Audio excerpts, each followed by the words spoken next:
efa tonga eto tanindrazana omaly ireo ekipa-pirenena malagasy avy nanomatenina tany Chine ho an'ny taranja lomano indray. Iazo any Thomas Navetrano moa ireto atleta pilomano maromarina kokoa mandrafitra ny ekipa-pirenena malagasy ireto noho ny fanazarantena sy fanomanana an'izay lalaon'ny nosy izay any Thomasina tokoa mantsy no misy ny dobo manara-penitra ahafahan'ireo pilomano malagasy manomana tsara izany fifaninanana regionaly aty amin'ny faritra ny Ramasimbe Indiana treny izy ireo izany nisy ny fanadidina nataon'ny namana Norbert Kotomalala makasika izay fanomanantena ny ekipa-pirenena malagasy taranja lomano izay. Raha ny fanomanana ny lalaon'ny nosy dia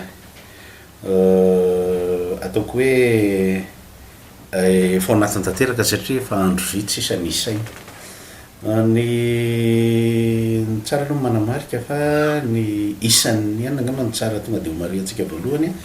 ny isan'ireo ankizy pilomano handrafitra an'izany délégation zany ny ekipa-pirenena malagasy amin'ny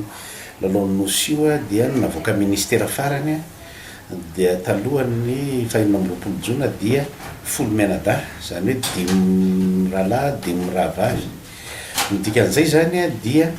tsy hisy tsony olona pilomano ankoatran'ireo dimy rahalahy dimy rahavavy ireo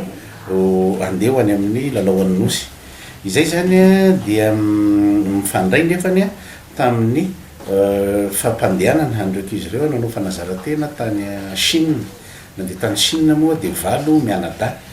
Izany hoe ankizy anankiroa sisa manampy an'ilay ankizy avy any Chine dia feno ny pilomano. Amin'ireo ankizy anankiroa ireo ny ray avy any ivelany ataontsika hoe expat dia Elodie zany zay tonga tamin'ny sabotsy alina zao sabotsy alina teo zany hoe efa eto toerana izy zany amin'izao fotoana iresantsika izao dia manomboka rapituse efa tokony any Thomasina. Ny ankizy ny fanampiny amin'ny lehilahy indray dia Frankie zay efa any Thomasina amin'izao fotoana izao. Ny ankizy valo avy any Chine zany zay tonga omaly alina dia nidina androany tany Thomasina dia rapitso zany lahady alatsinainy mialatsiny dia efa any an-toerana daoly izy folo mianadahy miaraka amin'ny mpanazatra miaraka amin'ny directeur technique national. Inona no mety ho fiantraikan'izay eo amin'ny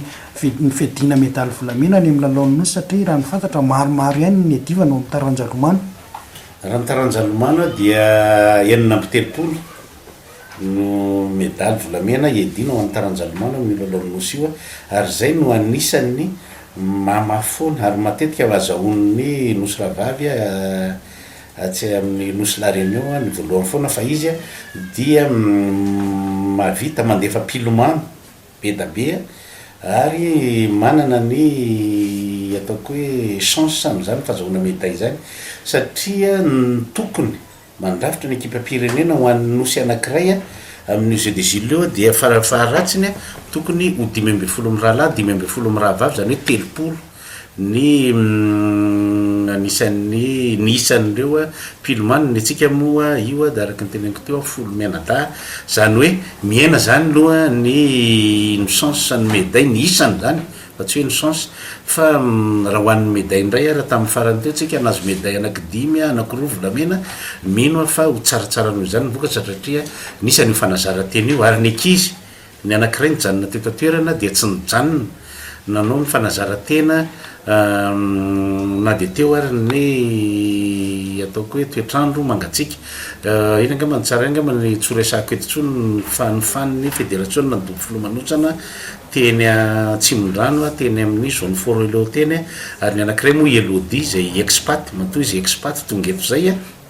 nandray anjara izy tamin'ny test de classement nandray anjara izy tamin'ny championnat de Madagascar mino sy manantena ny fédération fa izy vokatra tsara ho an'ny taranja lomano ny ity lalaon'ny nosy indray mandeha ty. Efa fantatra zany izy ireo ankizy andeha ho any amin'ny fidina tokon-dakeran-tany kosa indray. raha ho an'ny fiadinany tompondaka eran-tany indray a dia iny mo efa nyresahana tany aloha tany ihany hoe mifanitsaka tanteraka satria raha manomboka amin'ny fahasivy amby folo volana jolay izao no lalaon'ny nosy a dia manomboka amin'io fahasivy amby folo volana jolay koa ny championnat du monde ny anankiray moa zany a bourseran'ny finahany Thaïlande izy manomateny efa ho heritaona latsaka zao a i Muriel zany hoe anankitelo zany sisa satria tsika dia manana quota anaky efatra rola rovavy zany hoe ny vehivavy anankiray dia tendrona valina izay anisan'ny numéro 1 amin'ny eto toerana aloha amin'izao fotoana izao a izy zany a no anampy amin'ny Muriel ary eo amin'ny lehilahy i Mikael zay mandraty fianarana any Inde izy mamonjy any Corée du Sud fa i Jonathan Rarvelona Jonathan zay pilomany ny cause fa izay no faefatra zany hoe ny Menada zany efa nivelany fa izy Menada no miaraka amin'ny entraîneur national anankiray miaraka amin'ny chef de délégation zay ny secrétaire général ny fédération moa no misolo tena ny fédération nany mandritra ny fiadinan'ny tompondaka eran-tany io dia iainga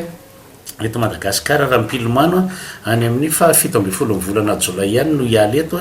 fa ny secrétaire général iainga amin'ny talato zao satria mbola misy fivoriana hoatrihana any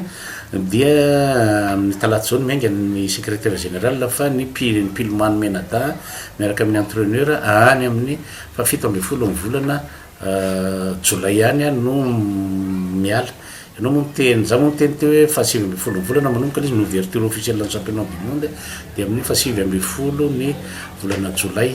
zany hoe faharoapolo volana zany no tena manomboka ny fiadina ny tompondaka ny eran-tany zay